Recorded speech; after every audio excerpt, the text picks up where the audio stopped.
Ini menarik sebenarnya di dalam upaya baik itu secara non formal kita dari luar gebrakan nih pendidikan karena kalau kita lihat dari narasi presidennya Pak Prabowo gitu kan dalam upaya ini betul-betul kayak concern Oke. sumber daya manusia, kualitas hidup manusia itu betul-betul kayak didorong. Nah, salah satu poin penting yaitu pendidikan.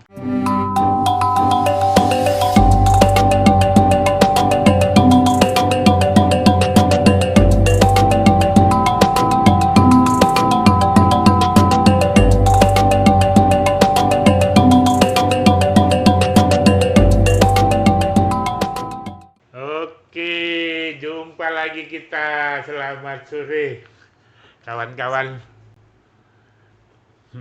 pemirsa Agni Sarif Institute di mana saja berada. Kembali kita sore hari ini jumpa lagi dengan narasumber yang luar biasa, yang lain daripada yang lain. Oke. Adinda Saifullah, Siap. beliau adalah founder dari PT Lampung Cerdas yang beberapa waktu lalu mendapatkan penghargaan sebagai CEO terbaik Asia dan juga ekor muri. Selamat datang Li Saiful. Tapi pun selamat Ya, datang Pun. Yai. Terima kasih Yai udah ngundang lagi di Iya. podcast luar biasa ini. Iya. Sangat menginspirasi di ruangan ini. Agni Sarif Institute ini Iya. memang selalu menampilkan sisi lain ya, kita mendiskusikan topik-topik yang sedang hangat. Dari Saiful, hari ini kita mau diskusi-diskusi khususnya terkait dengan pendidikan. Oke. Karena Lampung Cerdas kan sangat luar biasa impact-nya nih dalam dunia pendidikan. Nah, beberapa waktu yang lalu kita tahu bahwa kabinet bidang pendidikan yang sebelumnya dijabat oleh Pak Nadiem. Pak Nadiem Makarim pada era kepemimpinan Pak Prabowo ini dibagi menjadi tiga. Iya. Ya, bagi menjadi tiga. Ada pendidikan dasar dan menengah, itu dilakukan Pak Menterinya adalah Profesor Abdul Mukti. Kemudian ada pendidikan tinggi, Ya. itu Pak Menterinya adalah Satrio Projonegoro. Jadi yang ketiga adalah kebudayaan. Ini tiga ya Pak Fadli John Ya, turun gunung ini. Turun gunung. Turun gunung. Nah, Oke. Jadi kelihatannya memang Presiden kita melihat bahwa bidang pendidikan ini adalah bidang yang sangat strategis, yang betul-betul harus diurus, Ya, termasuk di betul. dalamnya kebudayaan Ya. sampai dibuat satu kementerian sendiri. Nah, ini saya ingin yang pertama bagaimana Dek Saiful melihat kebijakan ini dalam ini dulu mungkin. Oke, jadi izin ini Yai. Sebenarnya dalam proses ini kita diskusi secara keilmuan ini lagi terus growing, lagi terus coba untuk belajar. Cuman belum terlalu banyak yang kita coba bisa ambil sebagai catatan karena kebijakannya juga baru banget ini ya, baru beberapa hari yang lalu. Tapi yang kita coba lihat udah ada beberapa statement terkait dengan menterinya, kemungkinan ke depan Eptanas ada lagi. Itu khusus yang pendidikan ya dasar dan itu menengah dulu pendidikan ya. gitu, Kita dasar bahas yang menengah dasar dan gitu. menengah dulu ya. Kemudian terkait dengan merah, nilai Ya, merah itu akan kemungkinan merah, akan ada ada lagi lagi, supaya ada trigger lah Ya, untuk siswa tidak naik kelas juga. tidak naik kelas itu bisa dikembalikan. Nah, ini menjadi satu catatan juga. Ini baru beberapa statement itu sebenarnya secara implisit yang coba kita bisa lihat. Tetapi ini menarik sebenarnya di dalam upaya baik itu secara non formal kita dari luar gebrakan nih pendidikan karena kalau kita lihat dari narasi presidennya Pak Prabowo gitu kan dalam upaya ini betul-betul kayak concern Oke. sumber daya manusia, kualitas hidup manusia itu betul-betul kayak didorong.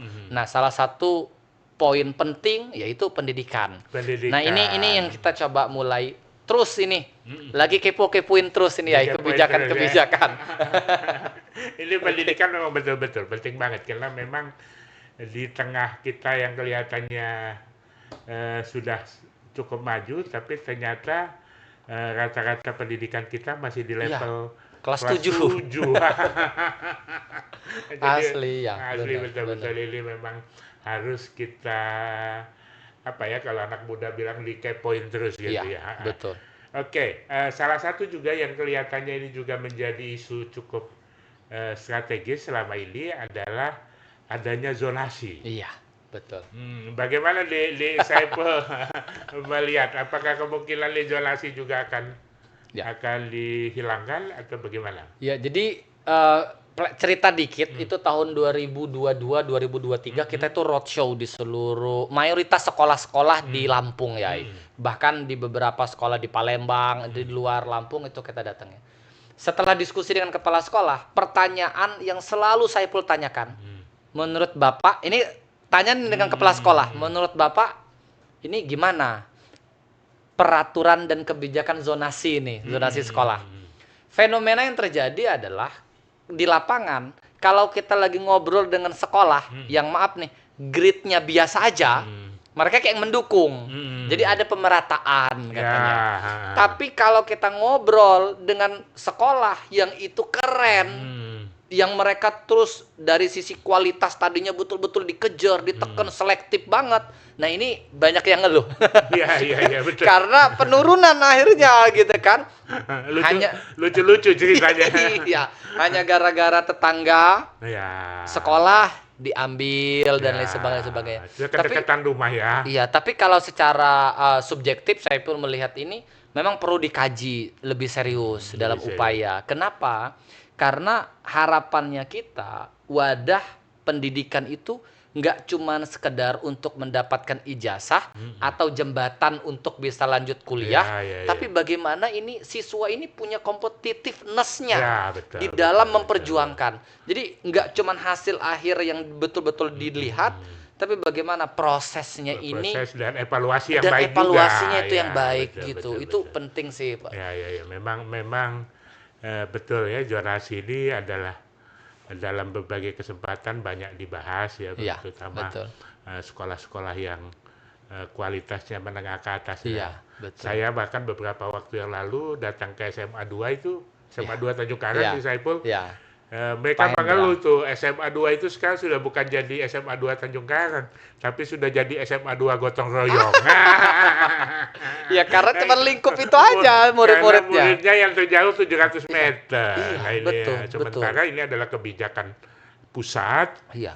yang ya harus diikuti. Iya, sementara kalau lihat SMA 2 Tumi Jajarannya kan kita bisa bilang SMA favorit ini di Ya Lampung. pada masanya Pada ya. masanya iya, dulu itu dari daerah-daerah itu, dari Mm-mm. kabupaten-kabupaten itu rebutan pengen Ya, coba di sana. Sekarang udah agak challenge banget. ya, ini, ya, jadi ya melihat perspektif Saipul tadi ya saya kira mungkin sama juga. Iya, Kementerian juga pasti akan mengevaluasi ini. betul, betul. Terus kira-kira misalnya ini terjadi kebijakan-kebijakan nih dari Lampung Cerdas ini apa nih yang bisa peran yang bisa Oke, akan kita lakukan siap. nih?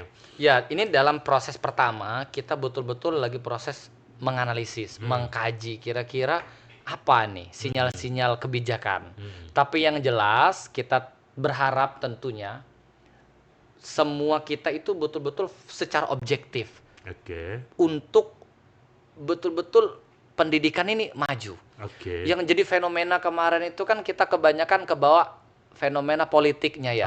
oke. Jadi beda mulai dari pusat sampai daerah sebenarnya. Hmm. Jadi ada kebijakan yang tadinya apa namanya dibuat kemudian ada perubahan dengan nah harapannya kalaupun ada perubahan berdasarkan kajian evaluasi yang mendalam. Hmm. Nah, terus peran Lampung Cerdas seperti apa? Nah, itu yang Nah, paling itu penting. dalam poin pentingnya. Kita tetap dalam satu prinsip bahwa mencerdaskan kehidupan bangsa ini, Hmm. anak-anak di Indonesia, kita komit bukan cuma tugasnya guru dan pemerintah saja, Oke. tapi kita harus ambil peran.